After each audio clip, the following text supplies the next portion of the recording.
Come on. All right. What? Purple? Okay, good. Because I'm like, the wall can't also be purple. We're not gonna see you. They're like, damn, yo. What berry is purple? Blueberry? What berry is purple? Raspberries? Grapes are grapes. Yo, that grape has a hat Blueberries, the color's right in the name. Which one? Blueberry. Yeah, but remember the Fruit of the Loom ads? Wasn't one of them purple? The grapes. Was it a bundle of grapes? It was a bundle of grapes. Show us the bundle of grapes, bro. We're back in the stew, baby. We are. I can't believe we did yesterday's episode with the camera facing this way. That fancy background we have right there. Correct. But we choose this one. What's good? Camila Garcia said a purple berry. Or my favorite berry is Watagata Pitus berry. I forgot. So for all of our Dominicans over the age of 30, that one's for you. That was a classic, bro. That did cross over crazy. That was because they were like, yo, what is this? What does he say? They're like, oh, nobody knows. Nobody knows. No. So you know as much as we do. And it was one of those songs that was like remixed heavily. And wasn't it like a radio thing, like a morning radio thing that became like a real song? I have no idea. I remember the video. It was like a kid in DR just singing this song. It was like I might have been the only song he made. Oh yeah. You good after that. You retire after that. Watagata Pitus berry. For our people who may not be familiar with the track, Google it. It's look the it up. original Baby Shark. Is how I like it. It was a Dominican Baby Shark. I'm being called Barney, but soccer. New Orlando City supporters reporting to us live from NYC.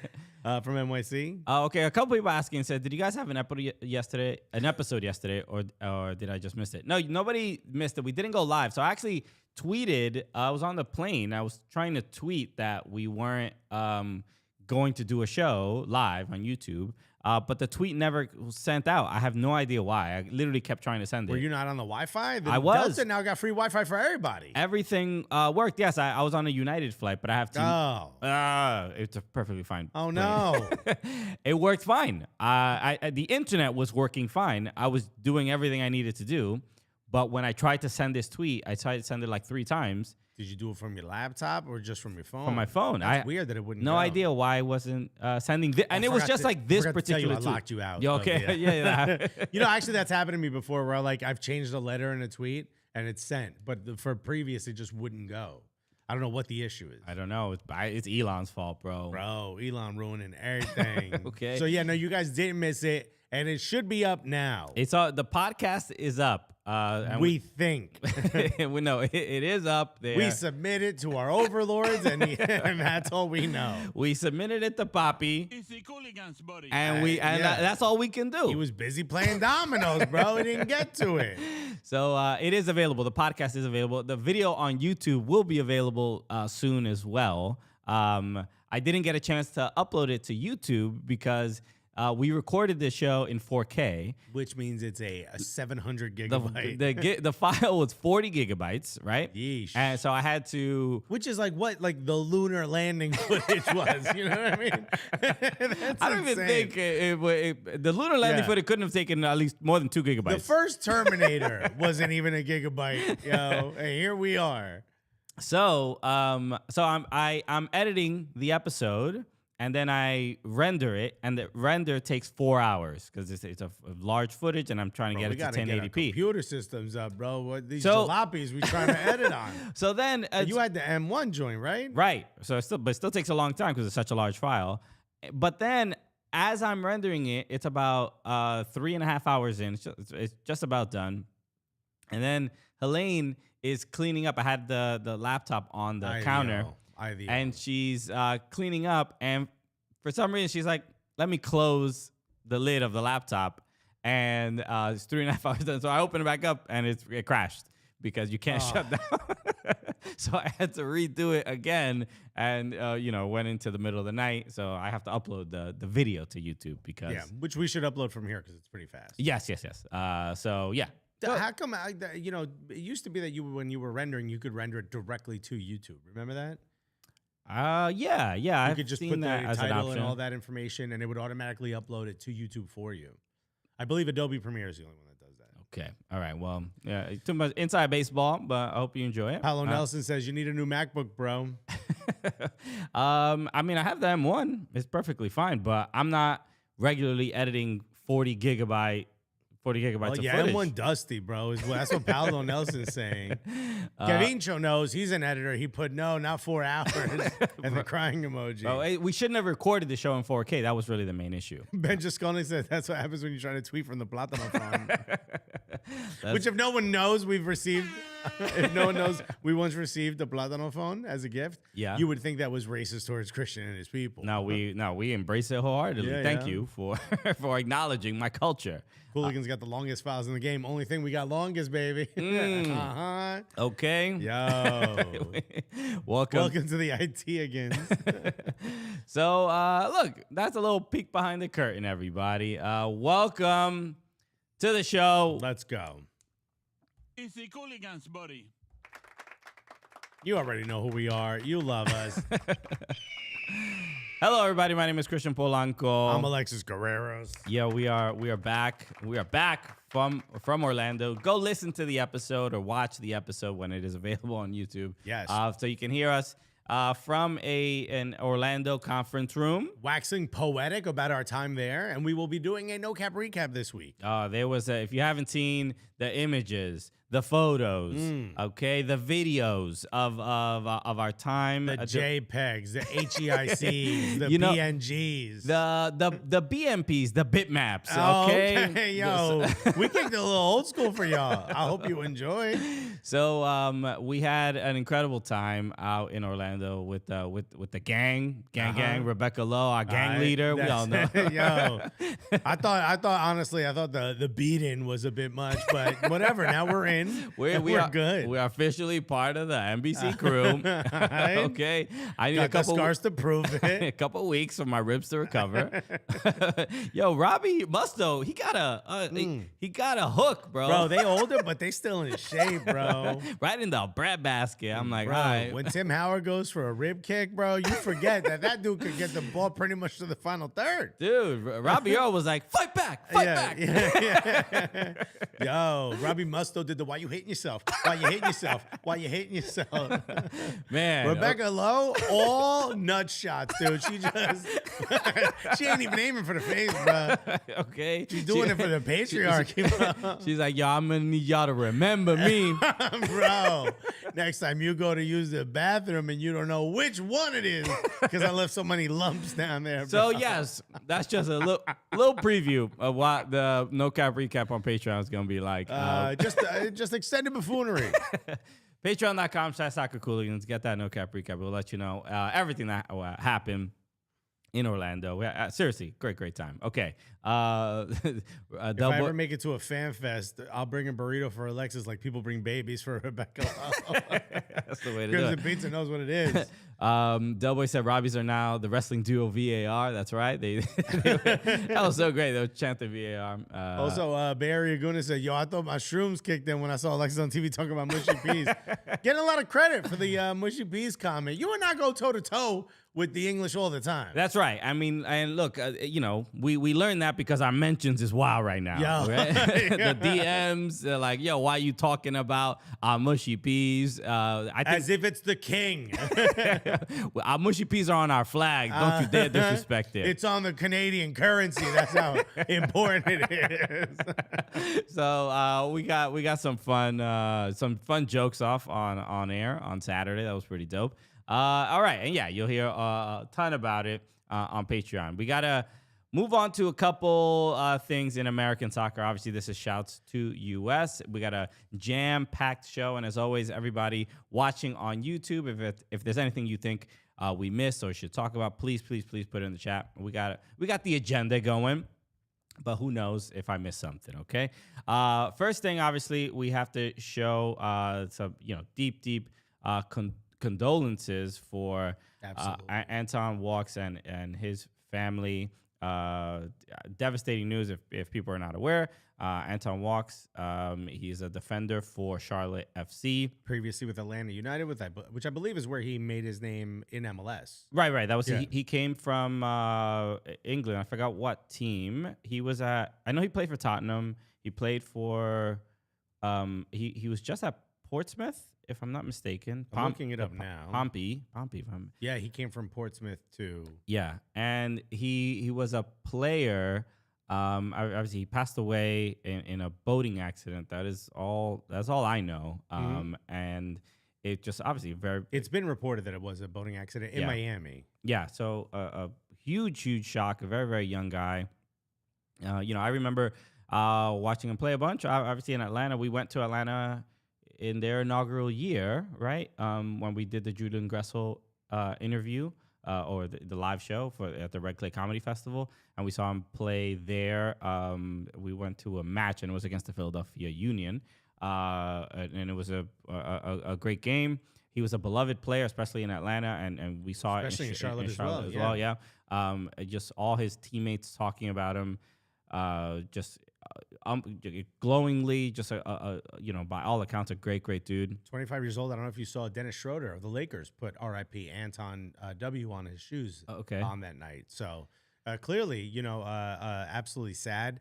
The report is that two boats crashed into each other. He was driving one of them, and he was found unconscious after that. And it's absolutely just a real shame. So rest in peace, Anton Walks. And again, condolences to him and his family, his teammates, his friends, everyone who's missing him right now. It's an absolute shock, and it absolutely sucks. Yeah, really sucks. I mean, yeah, you hate seeing stuff like this. And yeah, we hope his family, friends are okay as possible in this situation.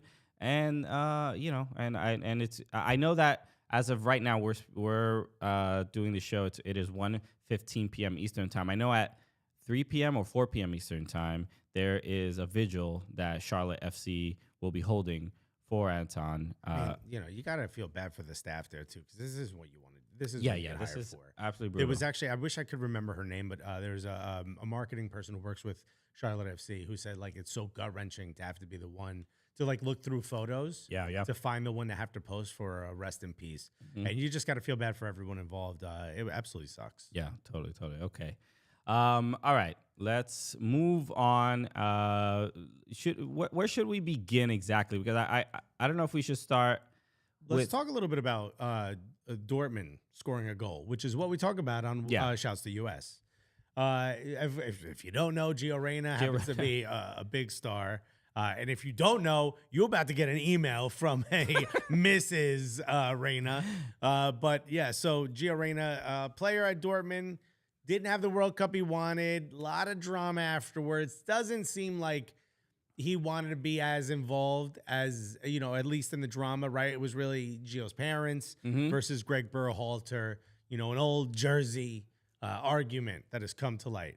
But Gio Reyna scores an absolute worldie.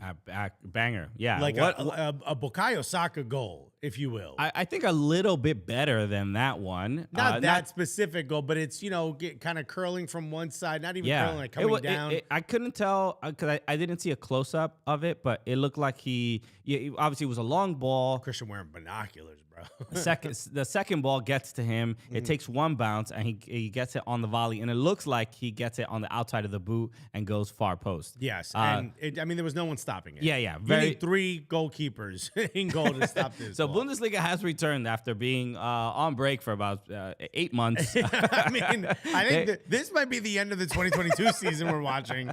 Okay, I think the 2018 World Cup ended, and Bundesliga was like, we'll be back in a couple years. Y'all enjoy that World Cup. We'll see you. There's remember when Sopranos would take 2.5 years? Sure. That's Bundesliga. Yeah, Bundesliga didn't renew their deal, so they didn't know they were going to come back. They're holding back for more money per episode. But somebody wants to know, is there any good pizza in Germany? The answer is no. But as you can see here, Gio Reyna hit what Henry Bushnell is saying is the superfecta of Defiant celebrations. This is the Juan Roman Riquelme. This is the all right, get his name right. We got Argentinians in the chat, bro. Unfortunately, Riquelme. There's Messi. I'm trying to think who else. Is it all just Argentinians? Who else has done this? I think Diego Costa might have hit this before. Which particular celebration? Are you talking about one of each? One of each, yeah, okay, got like it. In the realm of so we're looking defiant. Yeah. Celebrations. He hit all of them. Yeah, if you're looking, if you're watching it, you can see the images. But if you're listening, we have 4 images of Gio Reyna. One holding. So he's shushing. He's shushing. That's the first one. The second one is as he's running. Then he does he's flapping his hand as all the people talking. Right, you talking, and then he's doing the Hulk Hogan one ear. I can't hear you. Right, and then he does the double. The Memphis Depay. Fingers in the ears. Fingers in the ear. That's all from one goal. The man emptied the closet. He did what Brazil was doing in the World Cup when they did like 12 celebrations per goal. The manager's doing it. Everyone's involved. What? But this man gave a paragraph.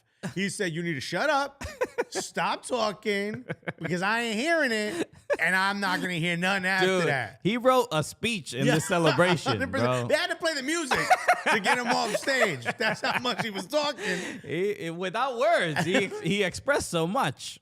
This is absolutely incredible.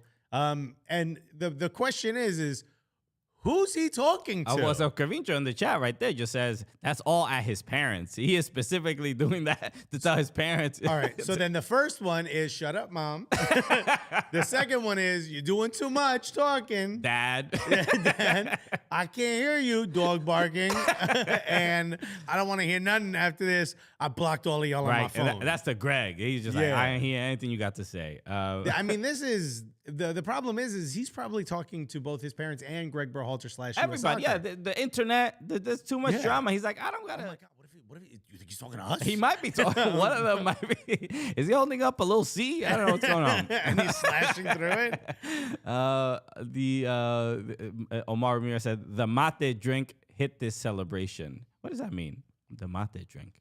I mean, I guess the energy? I don't know. Oh, because he's being Argentinian. Oh, okay, maybe. I mean, this was probably the strongest message I've ever seen from a U.S. men's national team player, right? Like when Landon Donovan didn't get a chance to sort of kind of get his, do goodbye, right? Because Klinsmann sat him, and then he got that weird testimonial against like Costa Rica, I believe. Yeah, I don't remember. It was like a weird, like, all right, fine, I'll put you back on the team. Mm-hmm. He didn't finish it by being like, I can't hear you, Klinsmann. Right. Like he just kind of did his thing. I mean, the situations are a little bit different because this was insane. Also, did he need to do this, bro? Like, didn't it kind of go away on its own?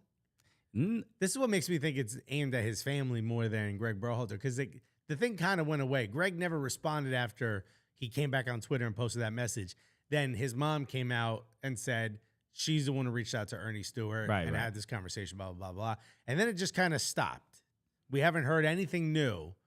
U.S. Soccer was like, we need to squash this. Well, I think the statement from Gio Reyna's mom was kind of settled everything. She was like, I didn't think this would get out, and it was at least honest and sincere in like, hey, this has gotten way out of control, and I didn't mean for it to get out of this control. Even though, and I think she accepted the responsibility. I don't remember that. I remember her saying that the night in question that she referenced or that came out, it was way worse than what he posted in the statement, and that she knows because she had to help his wife girlfriend at the time through that trauma.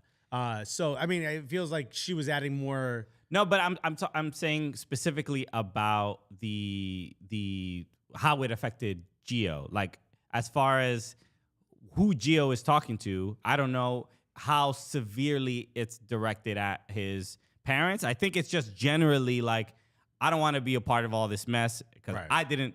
Yes, I'm like, I had something to do with it, but it got way more out of control and out of proportion than I expected. But I think what this also opens up is not just a question as to who's this aimed to, but also there's a lot of players that have something that they need to get off their chest, right? Mm-hmm. And not all of them are good at mime improv as Gio Reyna. So you and I have both done Mimprov? You and I have both done improv. Have you ever done the thing where you can't talk? You do a scene where you can't talk. You can only make sounds and movements. Yeah, that's like in 101. Yeah. Really early. So I think you and I should start a consulting business to help players out. where we can teach you how do you make a statement the next time you score a goal. Gotcha. You know, let's say you have a problem with your baby mama. You can't just put the ball under there and punch it out or something weird. You gotta make a statement. All right, everybody, don't do that. Don't do that. The point I'm making is we can teach you how to do that appropriately. I'm so glad Gio did not do that. Would have been a really, really poor decision on his part. Would have been a rough way to come back. Mourinho don't want to coach Brazil. Imagine U.S. men's national team, which we do got to talk about how they're supposedly set to announce a new men's national team coach. They're not set to announce. They anyone. are. No, the article from The Ringer says they are set to announce, but nobody wants the job. So they're not set to announce. They are still looking for. I'm literally reading quote for word. Looking for what's the headline say? The headline is, who will coach the U.S. men's national team next? The job isn't as enticing as you think. Look, U.S. Soccer is preparing to announce the manager it hopes will lead the country to glory in the 2026 World Cup. There's just one problem. Many coaches don't want the job. What are they preparing for? They got the document in. They just need to fill the name in. It's Mad Libs. It's so close. Yeah. We're so close to announcing Carlo Ancelotti. He just doesn't want to write. Just write your name, bro. We need a noun. Can someone give me a noun? Anyway, Nick Red said, "What the hell is Alexis saying exactly?" Hey, this is it. It says it here. I'm just reading word for word from The Ringer. That has been a fun. There've been a lot of memes about Mourinho potentially being the USMNT coach, and everybody's looking up old quotes from. He has kind of alluded to wanting to be involved in U.S. soccer, especially whenever there are exhibition or friendlies and teams come to the U.S. and play. Usually the question is like, would you ever come to MLS? Would you ever coach U.S. men's national team? So can you help us? Everybody's pulling up the receipts of Jose Mourinho having mentioned that he would love to coach in the U.S. someday. I don't think it's been specific to the U.S. men's national team, but that's no reason to not write a whole damn article about it. No. You got to get your words in, bro. I get paid by the word, my G. Joachim Low. I'm not a fan of Joachim Low. Why? You don't like him putting his fingers in his pants and sniffing? Is that weird to you? I hope he's not sniffing around the job. What's good, y'all? Shouts to Michael Raymond. Everybody, thanks for hanging out with us. Mourinho is a wish monkey paw of coaches. I'm very confused as to what that means. A monkey paw is from the story of. I'm thinking wish, like wish.com. No. But the monkey paw making a wish or whatever. But is there something? Well, that was from a short story or a book. I don't remember what it was from, but it's a classic. I remember reading it. What a short listen. A short story. High school. It's set to announce that I got a raise. I just needed my boss to pay me more first. Camilo Garcia. That's it. That's all it takes. Now, here's the thing. Of all the names that are being thrown about, obviously, Mourinho basically said he doesn't want it. Pep has said he's not ready to take that job. Who else? Jurgen Klopp apparently doesn't want it. Zinedine Zidane apparently doesn't want it. Now, Eddie, what's his name? Who's the Ernie Stewart. Ernie Stewart. Eddie. You guys know Eddie, bro? He has a list. Ernie Stewart has a list of potential coaches that he's reached out to. So it's not that, they were going after Zinedine Zidane. He reached out and said, would you have any interest? He said, no, click, hang up, call the next person on the list. Exactly. Right? Hey, yo, Pep just spoke to Zidane. He said he wants it. What you thinking? Right? Where do you think we end up? Do you think we end up with a coach that has international experience, which you would hope for, knowing we're about to host the World Cup? It's going to be really important. You kind of need someone of a certain ilk. Sure. Is Jesse Marsh that guy? I don't think so. Yeah, it's hard to say what ilk of a manager the U.S. men need, because I thought Gregg Berhalter did a pretty good job. So the you thought he did a pretty good job, but you also said you didn't want him back. Mainly because before the drama. Even before the drama, but just because I think we should. Shouts to Andrew, by the way. Hey, Andrew T. Thank you so much. Andrew. Let's go. for the super chat. But you didn't say nothing. You didn't say nothing. So we'll read your next comment. So the I just think Del Boy said on the Ernie Stewart list is Roger Rabbit and Tony Stark. Hey man, you got to go through the list. But I think the U.S. going to kind of I don't know if it's tradition or culture of like moving on to different managers after every World Cup cycle. I think is a good thing for the U.S. as opposed to staying with the same culture, and especially. Are you one of these people that believes a coach should only have one cycle? I think it's not about belief. I just think it'll be a new thing to try. I think at the very least, because Klinsmann had 2 cycles. Cycle and a half. Sure. But who else had? Bruce Arena had too many cycles.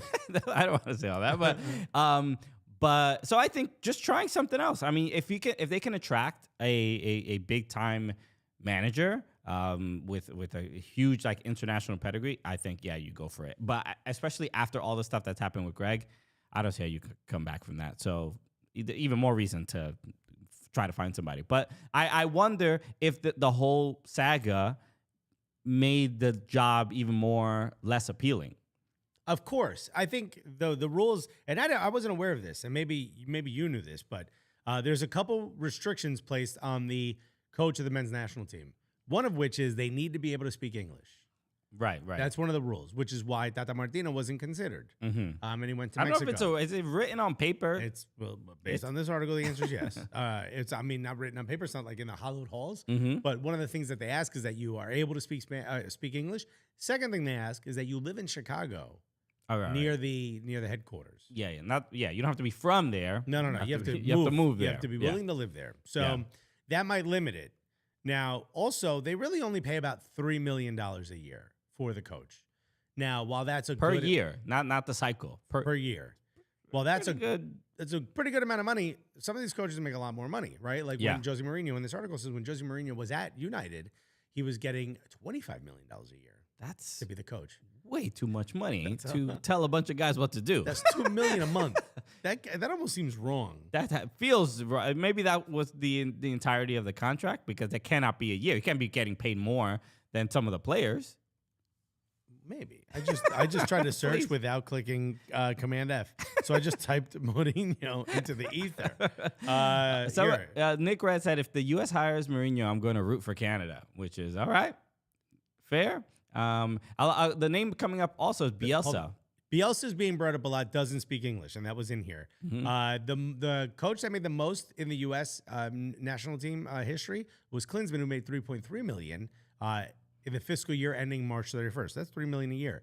The top 5 highest paid managers in the Premier League, again, all make north of $10 million per year. Mourinho, for his part, reportedly earns about 3 times the $1.3 million that Berhalter made. Just a few years ago at Manchester United, Mourinho reportedly earned some $25 million annually. Yikes. Yo, that's more than $2 million a month. That's a little more than $1 million every 2 weeks. That's $500,000 a week. Why would a club pay a manager that much money? Oh my God. That's insane to me. Insane. $500,000 a week. Yo. All right. Y'all do things a little bit different. Damn, man. Remember what, we've been talking about this as we go to England more. Like, people in America make a lot more money. Unless you're Jose Mourinho. Damn. Yo, it doesn't, his agent, wasn't his agent, on a boat right now, chilling on his yacht? The guy who passed away recently. What was his name? Amino Raiola. What's that? I think that was his agent. I thought it was Jorge Mendes. I don't know. Well, did you know that Ronaldo fired him because he couldn't get him a move to Chelsea? Recently, right? Yeah, he just fired him. Yeah. I didn't know that. But $25 million a year. All right, well, you're not competing with Manchester United, but clearly overpaying for Mourinho. Camilo Garcia, what if a manager speaks Spanglish? Bro, they don't want us. That's the problem, bro. Okay, fluent in Spanglish. Fluente. So who would you pick? I got an idea, but it's going to take a little more than $3 million. But has won a lot, has never managed internationally, but is known for winning, has taught I believe at Harvard or MIT, one of those colleges, one of the fancy colleges in the Boston area. Okay. Do you know who I'm talking about? MIT is not in Boston, right? MIT. Where's MIT? Massachusetts Institute of Technology. Oh, I didn't. Is it in Boston though? It's in the Boston area. Okay, I don't know where it is. Which is what I call Massachusetts. Okay, go for it. Do you know who I'm thinking? I have no idea who you're I'll give you a hint. I may have offended his lawyer. Alex Ferguson? Sir Alex Ferguson.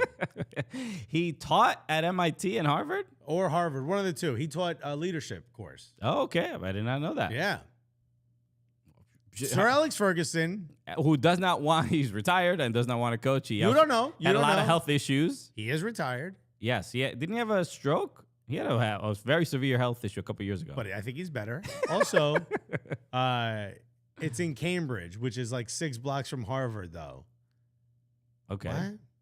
All right. We're completely lost. I think the chat's doing their own thing today. Look, would you be willing, if you're Ernie Stewart, everyone's saying no to you, you can get, because it's an easier job to be a men's national team coach or a national team coach versus a club coach. There's a lot more involved. It's year to year. Easier? I think that's a difficult statement to make.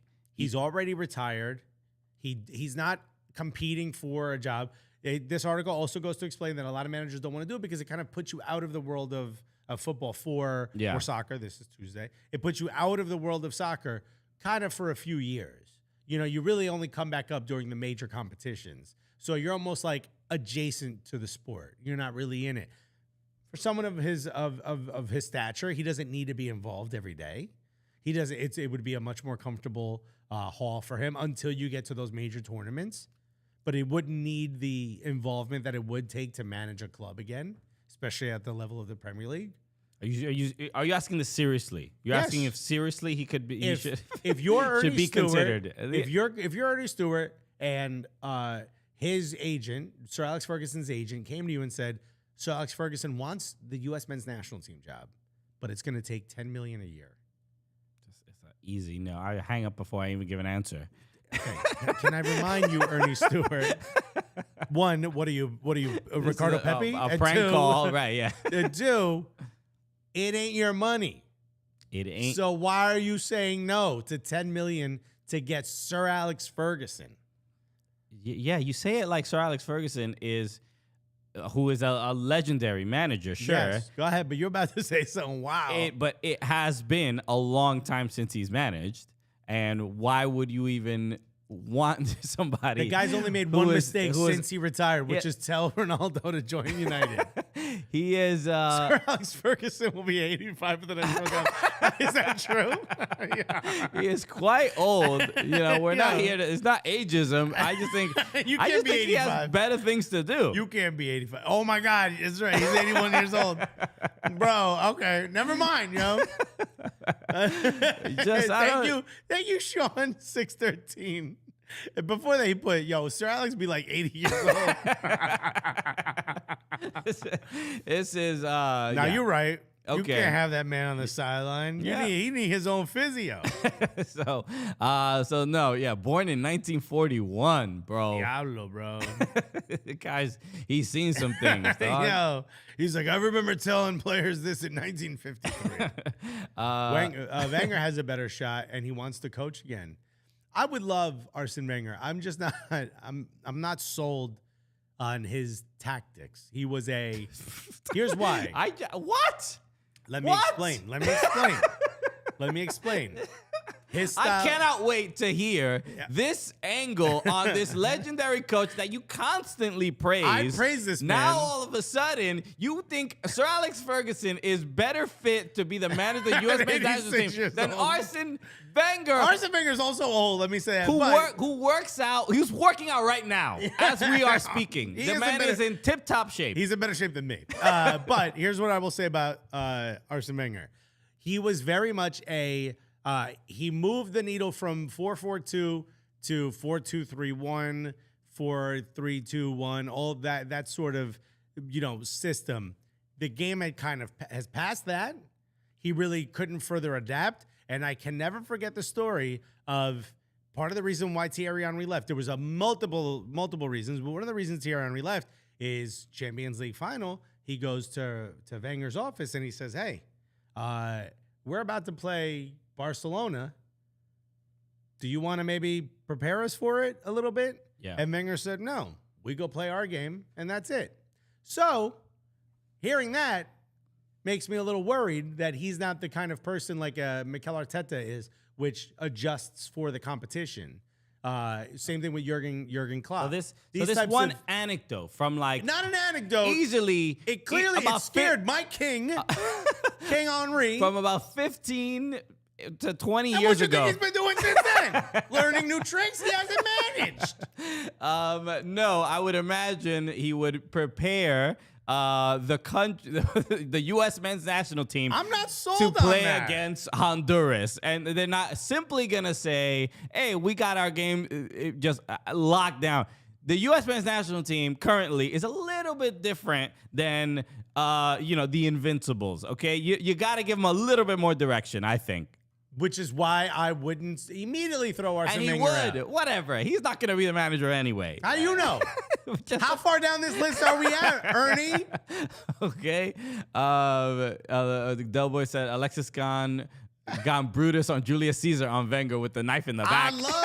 I love Arsene Wenger. I will love him forever. You're going to for what he stab him in did. the back as you tell him you love him. But is what he, I mean, let's be honest. The man told people not to eat beans on toast at halftime. He revolutionized the Premier League because the Premier League was in ancient times, man. Mm-hmm. And while I consider him the greatest manager I've ever seen, not necessarily the guy I would hire today. Okay. Fascinating. Is that wrong? Here's the problem. He's retired. He may be working out. Sir Alex Ferguson wants to relax. And when you and I relax, hopefully our names are in contention as well for U.S. men's national team. But coach. when you and I relax, how do we relax? Because look, you and I have to be on all the time. Every once in a while, someone will say like, "Oh, you guys just do a couple of pee-pee jokes and you talk about soccer, and that's it." And while the answer is yes, do you have any idea how difficult this is? Sometimes I need to just shut it down and relax. And you know how I relax? A little Coors Light. Let's go. Thank you, chat, for the applause. We appreciate it. Coors Light is the drink we go to. Shout out to Coors Light. Again, you're just showing a lot of love to the Cooligans on this show. Which is incredible. But also, it'll show love to you, right? Exactly. And if you're in the chat chilling, go grab a Coors Light. That's the best way to do it. Well, and maybe not right now because it's the middle of the day, but at the end of the day, right? Maybe dude, you're juggling a little bit of work and family, and you got bills coming in the door, and your car needs a new boiler. I don't know what happens to cars. a lot goes on over there, right? You got to plug in your new hybrid or something, right? And you get a moment to yourself. You know what's going to make you nice and relaxed? The sound of popping a can of Coors Light. Let's go. So when you want to hit reset, grab the beer that's made to chill. Get Coors Light delivered straight to your door with Drizzly or Instacart by going to CoorsLight.com/Cooligans. Celebrate responsibly. Coors Brewing Company, Golden, Colorado. Boom. Kirby D said that damn transition. Yeah, bro. We're getting so good at this. Seamless. All right. Car needs a boiler. Yeah, Nick. Yo, you better go to the mechanic, dude, if you haven't checked your car's boiler, dog. All right. I want to get to Andrew T, who did super chat. I want to make sure we read his comment. Said, hurting because of the loss of Alex Collins, beast of a player, someone I didn't want to see go. I'm really hoping we made a respectable offer to this man, or they really wanted him to just go. Alex Collins, obviously, of New York City FC. Let's talk about how did you feel about the news? The story they've been flirting with the idea of not bringing him back, right? Like, right. He was being looked at by Boca Juniors and a couple other teams. Looks like he stays within the City Football Group, and he moves to Tati Castellanos' current team, right, in Girona. What are your thoughts? What's the first thing? It's the first thought. Happy for him, a big move. I'm sure he's gonna get a big increase in his wages as well, going back to La Liga. Right. But my main concern is what's going on with NYCFC. They need players. They've lost so many players in a short amount of time. And I think they only signed like one academy guy. No, they Mitia something. I forgot. That's right. I forgot about they it. signed one other dude. So not. Hopefully the signings are coming soon, because your boys are starting to get a little bit nervous. I also want to read. Shouts to Omar Ramirez. Absolutely incredible. Thank you so much. said, let's get Vince Lombardi. What's more American than an NFL coaching the U.S. national team? Just bring Vince back from the dead. I was like, he might be a little bit older than Sir Alex Ferguson, bro. So yeah, there's a lot of MLS stuff and a bunch of transfers that we have to get to, and I will do that in a second. We'll talk a little bit more about the state of NYCFC. I want to make sure I give a shout out because we did get a gift. I got a gift. And I didn't get nothing. So let's definitely take the time away from the show for this. But this is from Kevin. This isn't even a gift. Didn't you win this? I did win this, but it's a gift now. It's been so long. But a couple years ago, I played in an American Outlaws, obviously the USMNT supporters group, American Outlaws Bronx. By the way, did you know that a little word bubble pops up when someone does that super chat thing? I did. I just shut that off. I thought I did, but I left it on. Whatever. Okay, that's cool. Hey, super chat, kind of something. So this is from Kevin Foy. Shout out. He's in Kevin. Said, I heard Obama had some free time. Good leader.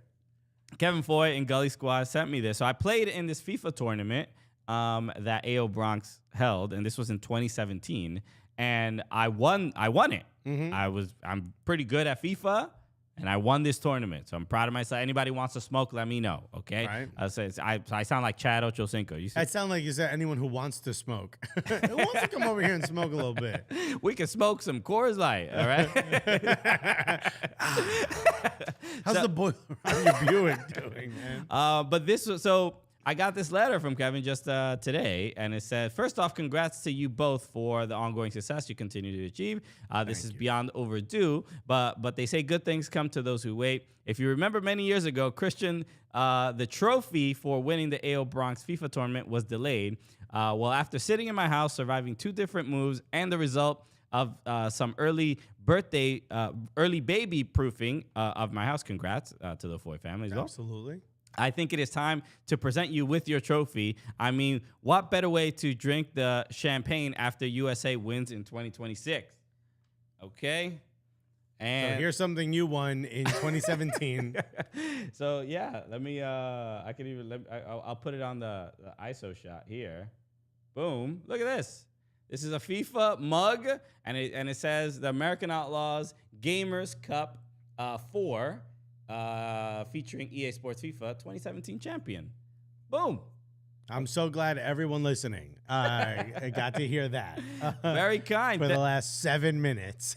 Alexis hates when I succeed. Okay? No. I was there. Thriving. I remember this before COVID. This was before the Russia World Cup. But it continues, and he says, Christian, warm wishes on your soon-to-be bundle of joy. Alexis, I will have to send another package of my wife's homemade biscotti next time, since this was a Christian gift. Oh, absolutely. And make sure you send it to me 6 years from now. Hopefully it's still good. Sean 613 said, so Alex Ferguson was 76 when Christian won this trophy. For real, bro. Oh, we got to put some Coors Light up in that, bro. So really it took a while to get my trophy, but that's it. This is my first FIFA trophy. Feels pretty good. Yeah. Yeah. Congratulations. Thanks, dude. man. All right.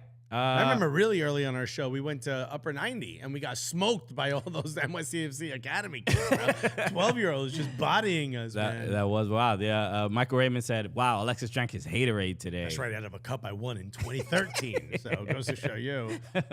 Okay. So let's get to a couple of stories in MLS. Actually, before we get to the stories in MLS, we were talking about some USMNT stuff, and I wanted to highlight this as well because there was, speaking of USMNT players' parents and families who get involved in their children's careers.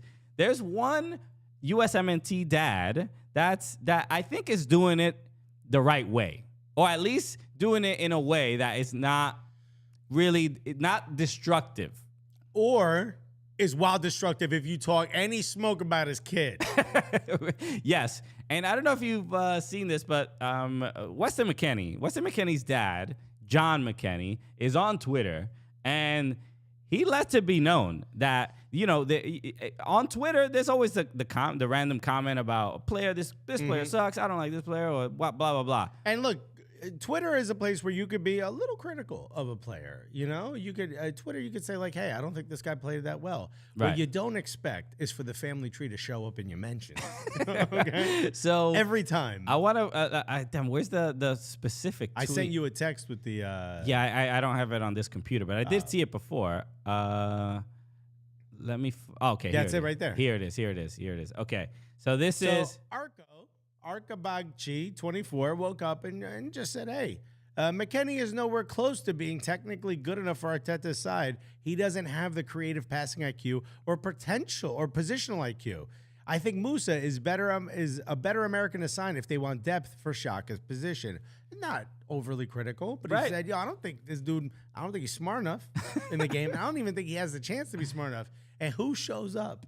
John McKennie. And if you don't know who John McKennie is, that's the man who is the dad of the dude you just talked shit about. Yeah, John McKennie feels like just the name alone sounds like if he steps in, he's wearing boots with spurs on them, you know? And he goes, and he just straight up says, "What are you smoking so I can get some?" John McKennie coming in with a banger, bro. Bro, John McKennie said, "I'm sorry, you said what about who now?" So when I saw the tweet, I was like, let me just look at John McKennie's replies. Right, because this must just be a diversion from what he normally tweets about. Right. Which is probably like, botany or something. This has been the rumor is that Weston McKennie could possibly be going to Arsenal. Hot rumor between Arsenal and Leeds. Right. And we were talking yesterday about the Juventus and their 15-point deduction. Go back and listen to that if you're interested. So my main concern is like what's going to happen with Weston McKennie, because why is he on this team that is just has this criminal record, right? He's working for the wrong people, bro. And so USMNT only, he seems to be hot on USMNT only's account, because they put up a picture of McKennie and said Weston McKennie Arsenal bound ? And they said, would Arsenal be a good landing spot for Weston McKennie? This is what's known as an engagement tweet. Oh, right? crap. You put out a question. The chat went away, but oh no. I'll bring it back somehow. They said, you put out a tweet and you just simply hope that people react to it, right? And that's where it's an engagement tweet. And who's here for that engagement? Old John McKennie, when he said that's what everyone forgets is they said the same things when he went to Juve. That's why I'm glad he doesn't listen to Couch Pundits, which, by the way, better name than Cooligans for our show. Couch Pundits, right? So if you look at John, he's great. He literally, look, there's another tweet showing his injury record, Weston McKennie's injury record, and a lot of Arsenal fans are saying, keep this washed brother far, far away. Okay, now that's a wild, like, you're about to get some John McKennie smoke if you say, keep this washed brother? Yeah. Nah, fam. So this one, he just replied he doesn't. But there was another one. This was the one I saw. John McKennie says, that's because he doesn't complain about small injuries and goes hard until he absolutely needs a medical. I can appreciate a lad like this on my team. Bro, he's talking to you in your own slang, bro. He's calling you a lad. This dude is from Texas, bro. Yeah. You know how hard it takes for them to say lad, bro? Remarkable stuff, and again, this is a better example of we have U.S. soccer parents that are heavily involved in their children's careers, and in their playing careers. We all know it's a common thing. We've met them. We met them. We met uncles in the airport. But this, to me, this is how you do it. This is how you uplift your son. There is an overall sense of positivity. In what he's saying. It's not, yo, you suck, I hate you. He's like, yep, that's what they said before he went to Juve, and look at him now. Right. This is a cheerleading from the sideline that's not going to get you punched. You know what I mean? Correct. So it is just another, I think, hey, the Reynas need to, hang out with the McKennies a little bit. But look, first of all, Jersey will never learn. I mean, there's no chance in hell that the pettiness ever leaves someone from Jersey. But I will say this: what I like about this is that if you are Gio Reyna, you are celebrating, saying, "Hey, yo, family, could we please my career?" If you're Weston McKennie, you're like, yo, that's right, Pop's got my back. For real? You're feeling happy about this. And I will also say from the group chats that I'm in, the Arsenal group chats, it is overwhelmingly a Yunus Musa pro Weston McKennie, not so sure, kind of a reaction to this. Okay. More people want Yunus Musa. I think the main reason for that is because he already came from the Arsenal Academy. He was already a Hale End product. Right. So there is a sense that, like, we could bring him back home.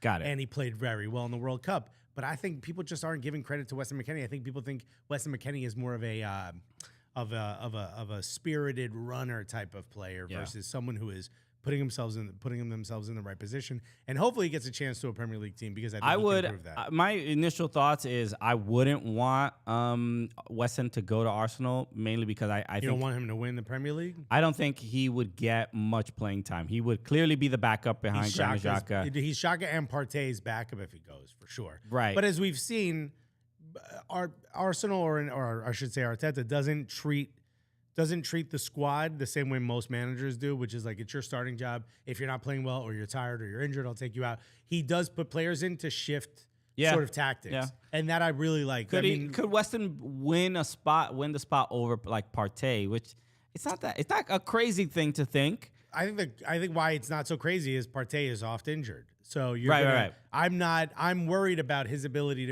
to stay in that position. What I will say is he immediately comes in above Sambi Lokonga for sure on the depth chart. So he will be a more he will have the access to playing time a lot faster. Okay, everybody's saying Musa. Del Boy said Musa's Premier League ready. Musa also, I think, has more interest. I don't know interest, but it seems like he's getting more interest from Serie A. I think AC Milan is like one of the clubs. Also interested in Christian Pulisic. Yeah, that's also another one. Supposedly deal close. Yeah, I think because of the signing of Mudryk, that puts Pulisic in a you ain't tough going spot. near that club. You may not be getting many minutes. So, but also he's injured. I can't imagine you would spend a lot of money on an injured player because there is the fear that he doesn't come back to the same full form. That's true. Well, it was a couple weeks, right? Did they say, or months? How long? I heard 2 months. But that could be wrong. Okay, so we'll see. But that is also a couple of weeks. Okay, let's. I put the poll in the chat. I wanted to see did anyone just want to see what's going on here. Did you get the MLS Apple subscription? I put subscription, by the way. I was trying to type and talk at the same time. But look, you could have been fully focused on that, and that would have been exactly what came up. I would have forgotten a word. I think it's more likely. But did you get the Apple subscription? It looks like a third have and 2/3 have not. Does that surprise you? No, because when we're in preseason, Apple hasn't heavily marketed, the MLS season pass just yet. You're gonna start seeing it on Apple TV. You're probably gonna get a notification on iPhones and stuff like that. So I believe it's February 1st when it goes into effect, and we'll start seeing it the actual app on the screen. So February 1st, and then the season opens February 25th. And I'm sure once the season starts, that'll inspire a lot of people to make that choice if they're on the fence. Okay. That is interesting, though. I'm going to end the poll. Okay, yes. Okay, so let's move on to some MLS stuff. The chat wants to know, how far do we think Seattle can go in the Club World Cup? All right. And if I'm Seattle, I don't focus on the Club World Cup. What is it? It's now 3 games? It is, I believe so. Yeah, the group they're in is with Real Madrid, no? Yeah. Yeah, look it up just so we have it. How far can they go? How many total games is it? Isn't it like I was under the impression that it's 3. Like you play a minimum of 3 games, or you have to win 3 to win the.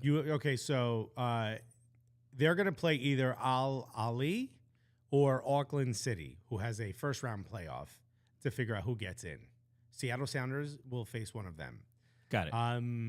Then the winner of that moves on to either play Flamengo or Real Madrid. The winner of that goes to the final. So it's 3 matches that they have to play. Real Madrid would have to play 2 matches. Gotcha. Okay. How far do they go? I think the worst part of it is that there's also a team named Why Dad AC. Why Dad? Which is Gio Reyna's team. that was their franchise signing. That worked out really well. How far do they go? I mean, I assume they could beat Al Ahly or Auckland. Sure. But I assume they could do that. I think the bigger issue here is, the other clubs that are involved are in the middle of their season in tip-top form. And yeah, their first game is February 4th, so it's coming up soon. Yeah, so so they'll be fairly comfortable. And this will be Seattle Sounders' first game, competitive match. Hell of a preseason tournament they got themselves into. Like, so with CCL, you can kind of you have the group stage. You have time to sort of not group stage, but you have like time to settle in. Yeah, like you have a home and away.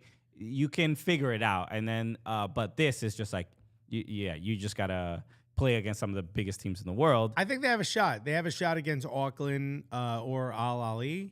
I don't think they could beat either Flamengo or Real Madrid. So if they win that, congrats.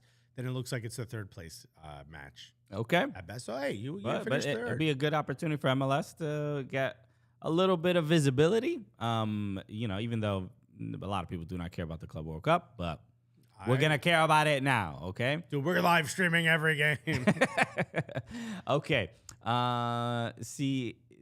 Kevin just said, kind of interested to see how NYCFC will play this season. Yeah, I'm interested to see who they play this season, bro. Because they did sign the goalkeeper earlier today, Matt Freese. Matt Freese. Is that official? I haven't seen an announcement. Yes. But Matt Freese of the Philadelphia Union, he was the backup keeper to Andre Blake.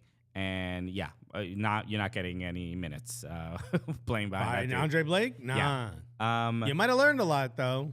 I mean, we spoke about it a little bit last week because we were talking about what would happen with Alexander Collins, and now we know he's gone. This is they signed one of the center backs that came from DC United. Not many moves just yet, so I think we're kind of in the same spot everyone else is. We don't know what NYCFC exactly is going to look like. The other team I'm a little bit concerned about is the LA Galaxy. We spoke about last week about all the penalties that they're suffering, but they transferred out. I don't know if it was a free agency, but Grancier, Samuel Grancier, that's right. The winger, the French winger. He was pretty good for them the last 2 years, and him being gone, just again. What are LA Galaxy going to look like? Because they look like they're going to kind of have they made it to the playoffs last season, but it looks like they're going to struggle a little bit this Especially year. with all the sanctions. Correct. Also, hey, Bank of California, no longer. It is now BMO Stadium, which there already is one. There's BMO Field. BMO Field, so this is BMO Stadium. BMO Stadium. But I guess you could just keep calling it the Bank. It is still the Bank of Montreal. Yeah. Right? So it is. It feels a little... The branding feels weird because you went from Bank of California, that was pretty great and on point. You're right there in California. You're right there. But also spelled BANC. Now you're going to go to BANK. What is the? I've never seen a BMO in the United States. I don't think there is. So I don't. This is one of those things of how the branding. Who does it help exactly? What are we? Do you just want people to know about BMO a little bit more? I don't know. Oh, we got BMOs here. BMO Harris is what it's called. Unless it's a different. No, yeah, it's called BMO Harris in the U.S. And they're more known for their trading. So let's see if there's anybody else. Should we just go there, dude? BMO, Freddie said BMO had a better exchange rate than Bank of California. Okay. Hilarious. It's all those ATM fees. There are none near you. So there's none in New York. we've looked it up. Hold on. Let's see Los Angeles. BMO is expanding into the U.S. according to Sean 613. All right. Hold on. I'm going to search Los Angeles and let's see what they have. None. No location. So look, when we see one, we'll take a photo. We'll take a selfie with it. If we see right now, I guess if you need to make a transfer or use the bank, go to BMO Field, BMO Stadium. That's the only ATMs that they have in LA at the moment. Looks like they have Capital locations, which I guess are for stock trading. Okay. BMO Capital Markets. Who knew this show would be so informative? The other, so a couple other things I wanted to make sure we discuss, and if anybody in the chat, any MLS names or signings you want us to talk about, please let us know.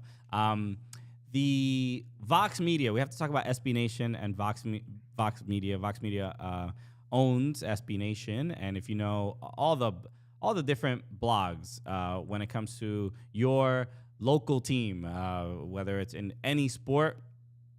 It could be NHL, NBA, NWSL, MLS, everything. Vox Media, so they cut 7% of their staff, and that essentially includes, they basically got rid of all their soccer blogs and all their soccer coverage. I thought it was just U.S. soccer. I thought it was just like American. U.S., yes, all the U.S. Soccer stuff. So MLS, NWSL, all gone. So there's a lot of people who lost their jobs and lost or even maybe this was like a side job, or maybe this is just like a passion project. But especially the people that work for a lot of the SB Nation blogs do not make a lot of money, but when it comes to the coverage that they would provide for their local team, especially in soccer, they probably were the only actual coverage. Yeah, so this is really, really devastating, actually, and we don't know exactly what the sort of next iteration of this is going to be. A lot of people have been kind of saying that they're going to try to figure out what the sort of next steps are.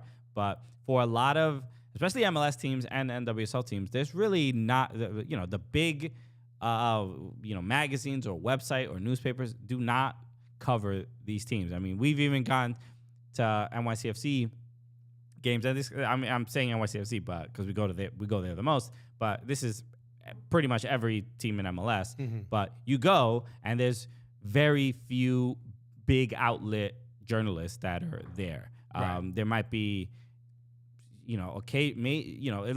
local beat writer, maybe. The Post or Daily News. Rarely, they might send somebody to cover an NYCFC game once or twice a season or something like that. Rebels even worse.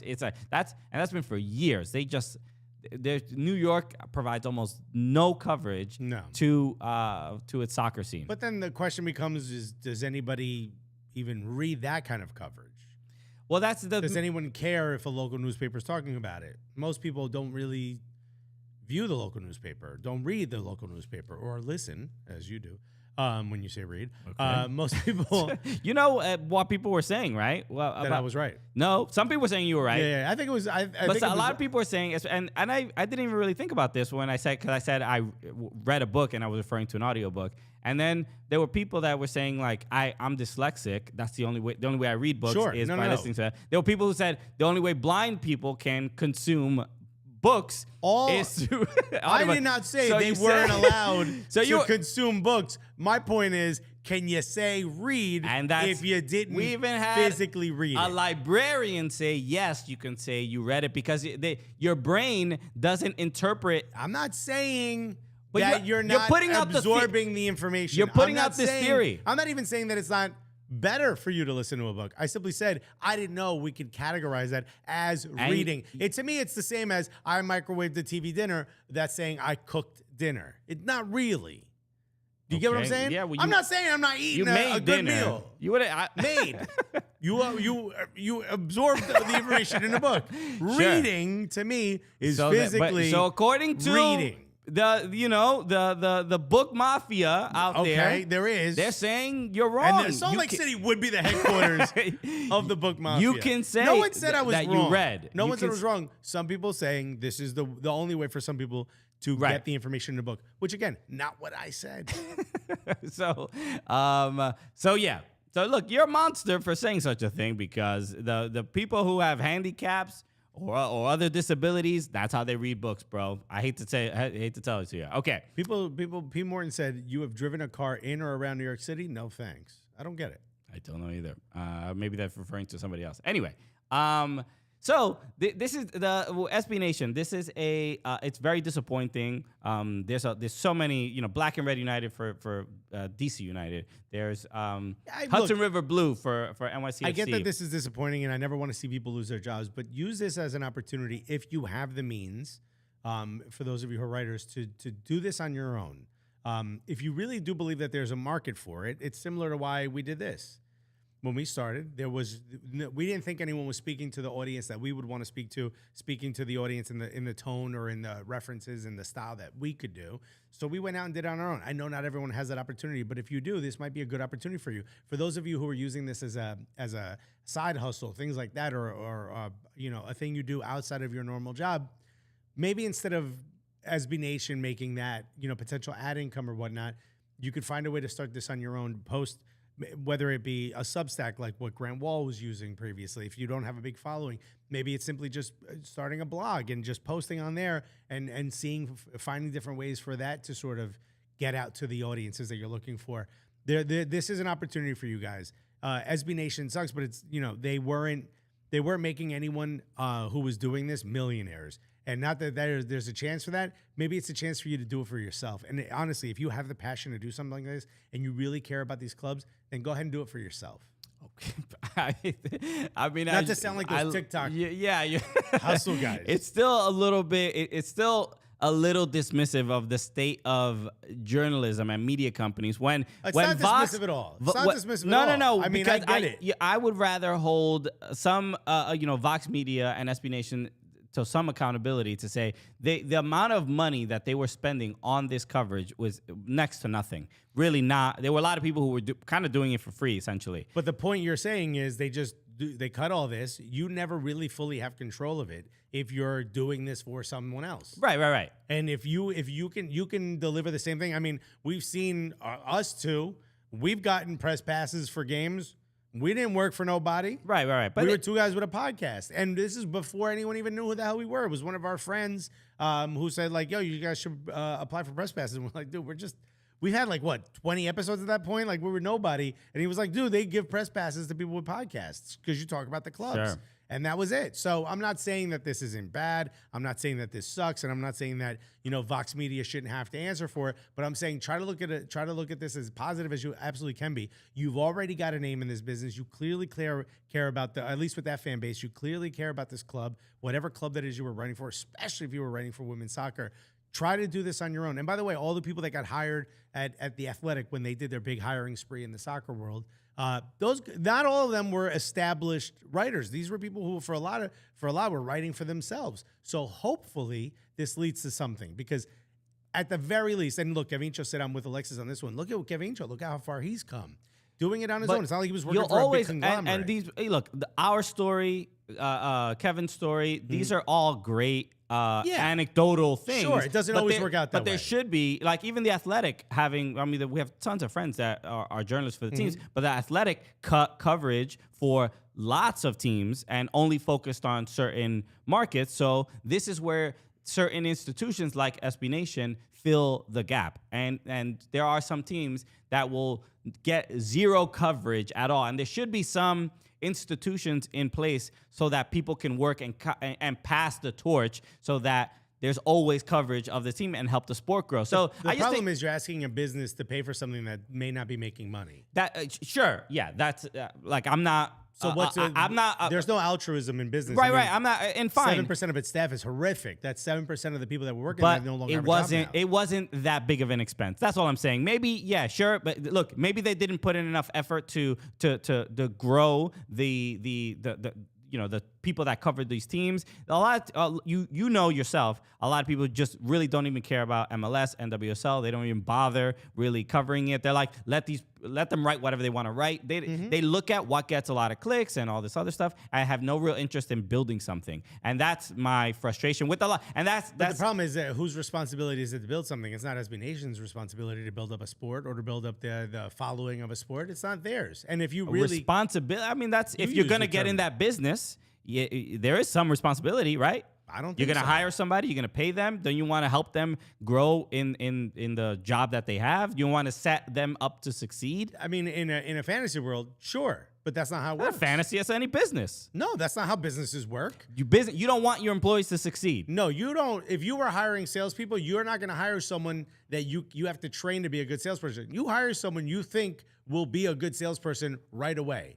That's what you do. Under no circumstances are you hoping to build something. You ain't got that time. You got to hire someone that comes in and gets clicks or does X. If you are a mechanic, you're not hiring someone. You can hire someone as an apprentice and hopefully they can learn, but that person's already gone to school. to be a mechanic or has already gotten some accreditations. You're not hiring a mechanic and saying, all right, well, this is a wrench on day one. Well, that's not what I'm saying. I'm not saying show them how to write, so but at the end of the set day, them up to succeed. At the end of the day, but yeah, I mean, your job isn't to do that, though. If you're a business, your job is to make money. Well, then your business will fail, wouldn't it? If you're not helping your employees succeed. No, because what you do is you cut the things that don't work and you keep the things that do. And unfortunately, this is where we're at.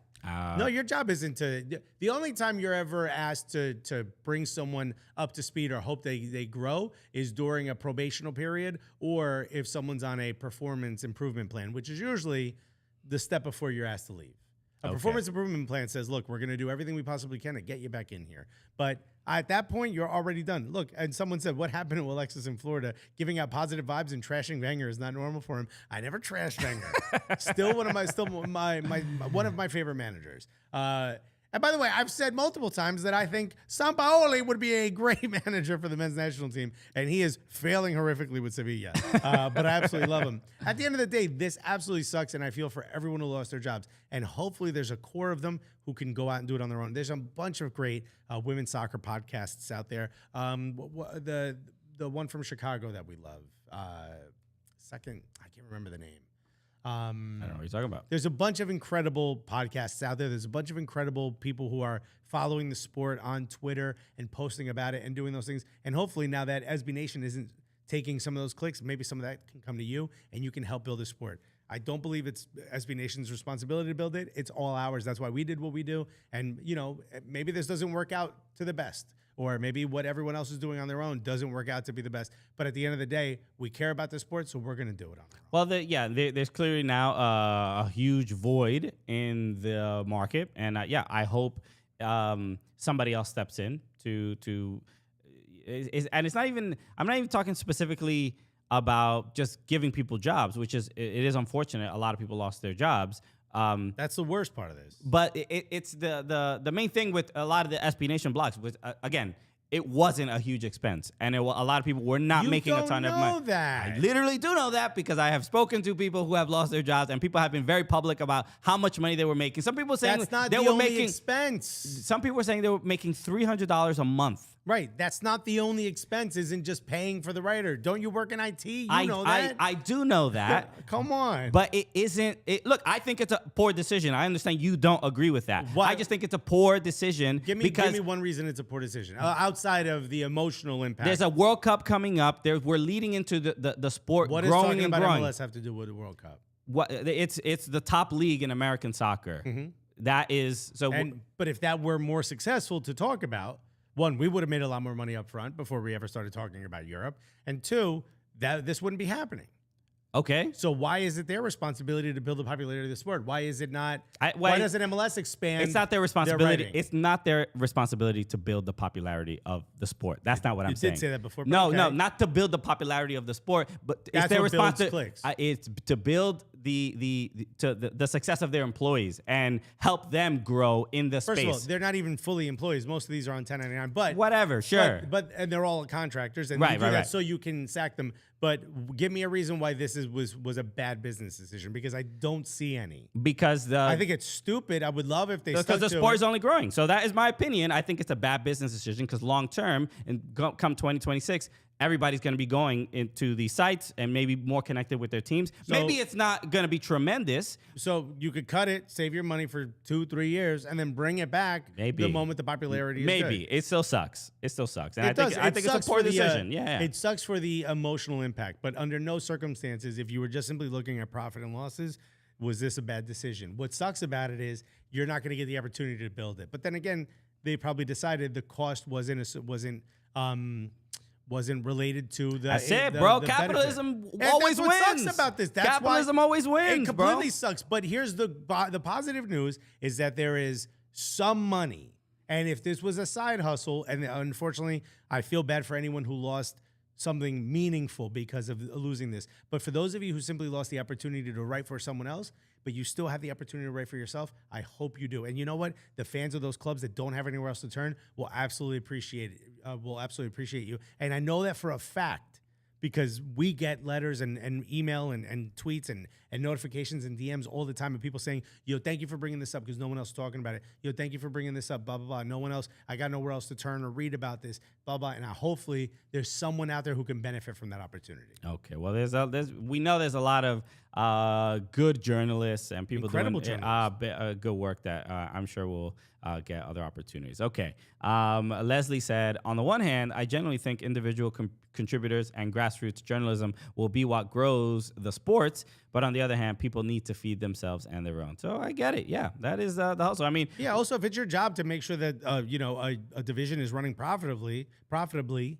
you can't just keep him on and go, but come on, we need it. No, it's like, dude, my job is, I lose my job if I'm not making sure that this turns a net positive. So I need to cut what I need to cut. It absolutely sucks. That's right. We that one person has to keep their job while 500 others have to let this go. I mean, look. So the next person in that job is going to fire all those right, people. All right. I don't want to talk about this anymore. It's like ridiculous. We don't agree. Fine. I want to move on. Thank you, everybody who's on my side here. And for the rest of you, I'm figuring out a way to ban a little from this chat, if I could just. Okay.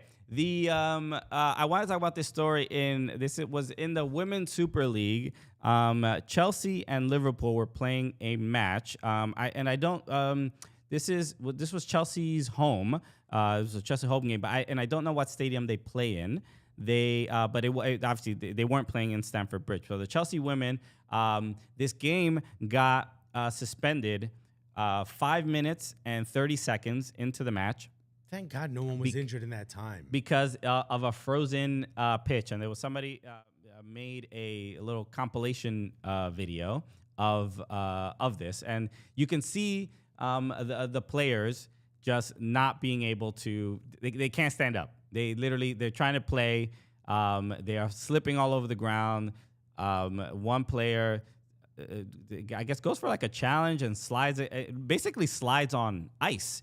And yeah, the pitch is frozen. You shouldn't be playing on it. How long of a stud do you need? And appears to be pretty hurt by that. But this led to a big conversation about why this game even happened to begin with, because you would assume that they check the pitch. The referees, they walk around the pitch. They obviously have to make sure the nets are in place and that the goal is the lines in the penalty box are all correct and stuff like that. It's very common, and a lot of people don't understand how this game even started to begin with, and they kind of just took it as another sign of women's soccer just getting ignored and disrespected. The short end of the stick for sure. Yeah. But the fact that this wasn't made to play longer is positive, because the last thing you want to see, look at the way these players are sliding, and they're going into almost full splits, which could be absolutely dangerous,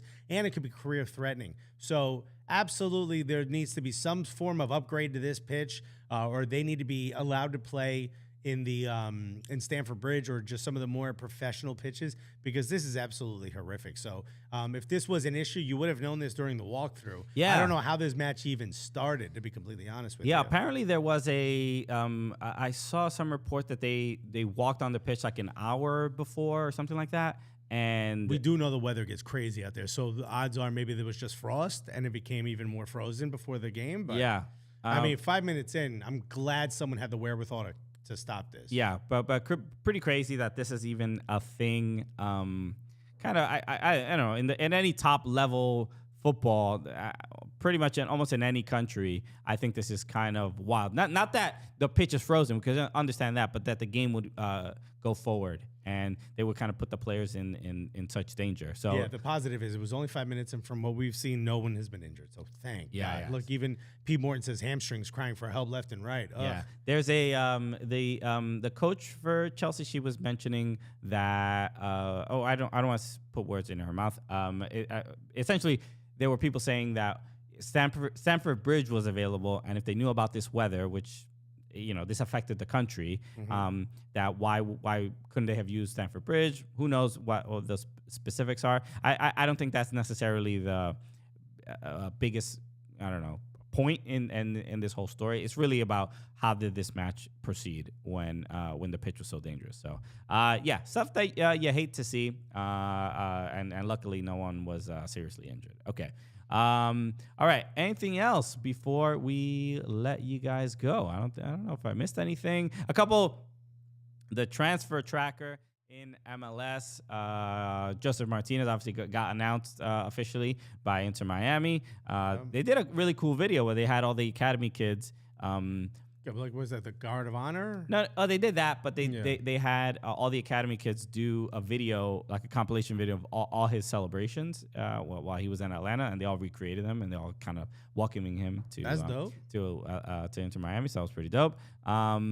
Christian Ramirez back in the league. That's huge. Christian Ramirez going to Columbus. I think a big deal. He was scoring a bunch of goals at Aberdeen. Yeah, it's a shame that didn't work out better for him. I was hoping he would get maybe a move to a bigger league. Mm-hmm. But hey, welcome back to the league, buddy. Yeah, no, he was a great dude. We had him on the show. You can go back and if you want to listen to that, he was awesome convo. Yuri Rosell waived by Sporting Kansas City. I don't know what he's a bit older. He's like closer to retirement. I don't know. We also had him on the show when he was at Orlando, but he won MLS Cup, I believe, with Sporting Kansas City and maybe some U.S. Open Cups a couple years ago. We were talking about this down in Orlando. Inter Miami is hoping to sign Messi. They have they need to make some moves with their budget, and people are watching now because of the last moves y'all try to make. But it looks like Leo Campana from Wolves is becoming a permanent move, which brings up the question. I don't think he's a TAM player. I think he's a DP. Interesting. So you might not have enough room to bring in Leo Messi. Well, it's looking like that's not going to happen anyway. It looks like he's going to stay at PSG. FC Neo Tokyo said, Alexis, pro-capitalism hellscape. Let's go. Once again, I'm only telling you how it is. And by the way, I suggest everyone who lives in America work in a corporate company for a little while. And I'm not talking about like in an adjacent department like IT. I suggest you get in there, get in the weeds, and you have to know how the person in front of you is thinking if you're going to make moves.